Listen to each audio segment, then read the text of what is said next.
one other thing that we're learning here about stroke struck, because we had a question earlier about Flynn and why did he talk to these guys? Well, we now know why.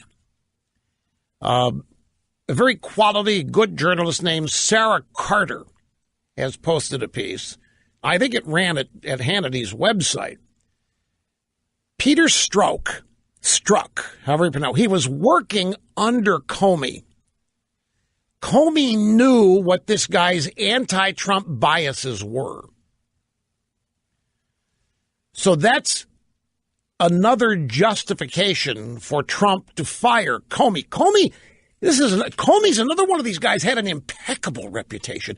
You talk to anybody that knew Jim Comey, going all the way back to when he was deputy for Ashcroft, even before this. Jim Comey was a guy, he had engineered this impeccable reputation. Now look at it. And everybody is now starting to question whether he truly was so deeply partisan that he was in the tank for Hillary and taking the FBI in that direction. But the answer to why did Flynn talk to the FBI, according to Sarah Carter, Flynn didn't know that he was being interviewed. Now, here are the details. Sarah Carter writing yesterday, according to another source with direct knowledge of the January 24th FBI interview of Flynn, Andrew McCabe, the deputy FBI director under Comey, contacted Flynn by phone at the White House. Flynn was at the White House on January 24th. He gets a call from McCabe, number 2 at the FBI. White House officials had spent the earlier part of the week with the FBI overseeing training and security measures associated with their new roles as part of the transition. So it was no surprise to Flynn that McCabe had called. And McCabe told Flynn some agents are heading over to the White House.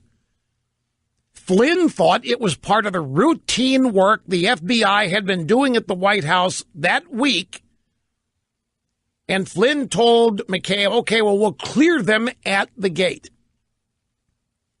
It wasn't until the FBI agents were already in Flynn's office that he realized that he was being formally interviewed.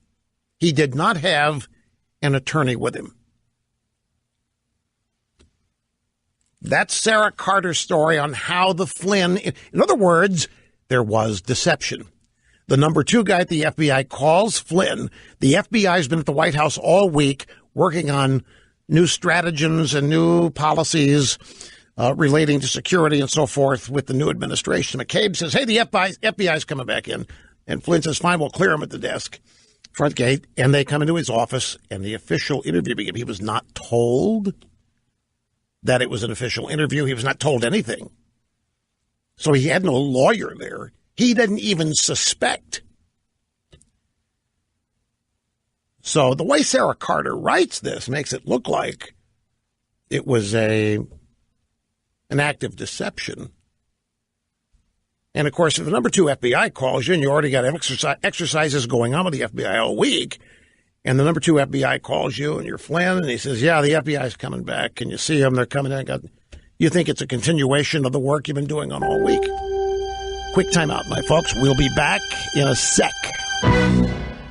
Okay, so we got Peter Struck, an anti-never-Trumper, with a mistress who's also an FBI lawyer who is also anti-Trump, and he's tweeting and texting with her, and they're back and forth with their anti-Trump messages. Get this from Fox News. Fired aide to Robert Mueller was a key player in the Clinton email probe. A top prosecutor who is now a deputy for Robert Mueller's Russia investigation, praised then-acting Attorney General Sally Yates after she was fired in January by Trump for refusing to defend his controversial travel ban, which the Supreme Court just declared fully constitutional. Sally Yates was an Obama administration holdover. She was there because Trump didn't move her out. She was a pro-Obama, anti-Trumper. She refused to implement and support Trump's travel ban. An email obtained by Judicial Watch through a federal lawsuit shows that on the night of January 30th, Andrew Weissman, one of the key aides to Robert Mueller, wrote to Sally Yates under the subject line, "I am so proud." His message, "and in awe. Thank you so much. All my deepest respects." So yet another Mueller investigator has been revealed to have sending emails in the middle of an investigation back and forth with Obama holdover, praising her for sabotaging Trump's travel ban. The disclosure follows confirmation that another Mueller investigator, FBI official Peter Strzok, was fired over the summer after allegedly sending anti-Trump texts to an FBI lawyer with whom he was romantically involved. This guy's name is Weissman. Name is Andrew Weissman. And we've known, I mean, he's Mueller's top guy, and he despises Trump. Weissman is the guy who designed the pre-dawn SWAT team raid of Manafort's house.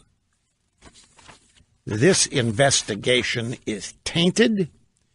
It is populated with biased, unfair, anti-Trumper Clintonites and Obamaites. Now, this is at Fox News. Don't expect ABC, CBS, NBC, CNN to be reporting this. You will not hear about it, unless it is to praise these people. Wouldn't doubt that at all.